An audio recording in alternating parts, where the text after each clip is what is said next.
আমরা অনেকে মনে করছি ইসলামী যে চুরির শাস্তি হাত কাটা আসলে এটা বর্বর বা এটা অমানবিক।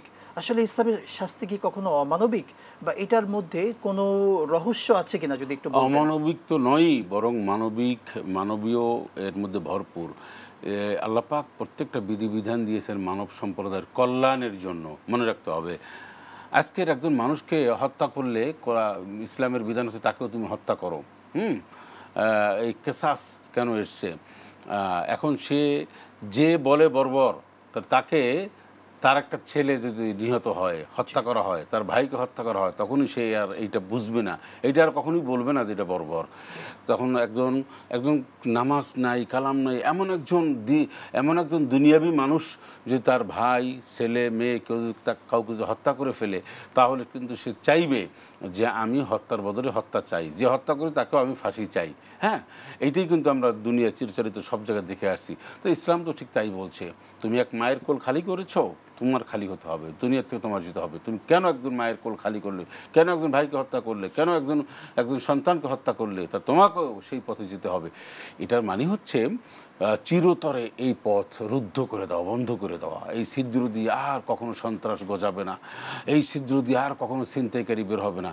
ছিনতাইকারী কেন আমাদের সমাজে দিন দিন বের হচ্ছে, এত টহল হচ্ছে, এত পুলিশ, এত বিডিআর, এত র্যাব, এত কিছু, এরপরও ছিনতাই ঠেকানো যাচ্ছে না, চুরি ঠেকানো যাচ্ছে না, ডাকাতি ঠেকানো যাচ্ছে না, এত কিছুর পরেও কেন, এত টেকনোলজি এরপরেও? এর কারণ হচ্ছে যারা চুরি করে, ডাকাতি করে, তারা খুব ভালো করে জানে যে ধরা পড়লে কোনো না কোনোভাবে ম্যানেজ করে আমি চলে আসব, অথবা 2-1 মাস আমার জেল খাটতে হবে। এই নকল টাকা যে তৈরি করে, এই জাল টাকার কারখানা আমরা বিভিন্নভাবে দেখতে পাই বিভিন্ন সময়, যে এই যে একটা বড় অপরাধ বা অপরাধ, মানে একটা বড় একটা চক্র, এরা যে দিন দিন এটা কমছে না, কারণ তারা জানে এটা ধরা পড়লে এটা 6 মাস 3 মাস পর আবার আমরা চলে আসব। আইনের সঠিক প্রয়োগ না থাকা, এই জন্য ইসলাম যে সমস্ত বিধিবিধান দিয়েছে, পার্মানেন্ট বিধিবিধান দিয়েছেন।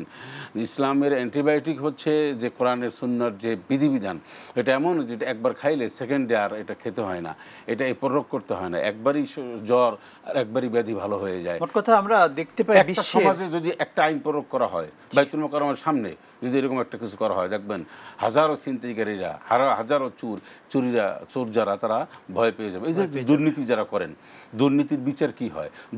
একটা দুর্নীতিকে ধরে বাইতুল মোকাররমের সামনে যদি টানিয়ে সবাইকে বলা হয় থুতু নিক্ষেপ করো, এই চেহারা, মানে তাকে যদি লানাত দেওয়া হয়, আর অন্য শাস্তির কথা বাদ দিলাম, তাহলে কয়জনে এরকম করবে? আমরা তো এটা করি না। না করার কারণে সমাজ আজকের অধঃপতনে যাচ্ছে। আমরা চিল্লাচ্ছি টেলিভিশনে, সোশ্যাল মিডিয়ায়, বিভিন্ন ওয়াজ মাহফিল, মসজিদে, আর আমাদের এই জাতিকে বলাই আমাদের দায়িত্ব।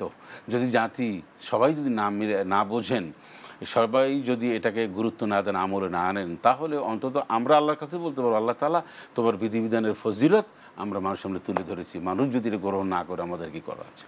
সত্যি চমৎকার বললেন। আসলেই আমরা তো বলছি আমাদের বলার দায়িত্ব, কোরআন সুন্নাহর বাণীগুলো পৌঁছানোর দায়িত্ব আমরা পৌঁছাচ্ছি, আমাদের এই প্রোগ্রাম থেকেও পৌঁছাচ্ছি নিয়মিতভাবে আমরা। কিন্তু আমরা যারা শুনছি আমাদেরকে মানতে হবে, আমল করতে হবে, কোরআন সুন্নাহর পথে চলতে হবে। আর এই যে দুর্নীতি, সত্যি বললেন, আমাদের একটি দেশকে, একটি সমাজকে, রাষ্ট্রকে শেষ করে দিতে এটা কিন্তু যথেষ্ট, এই দুর্নীতি যথেষ্ট। কিন্তু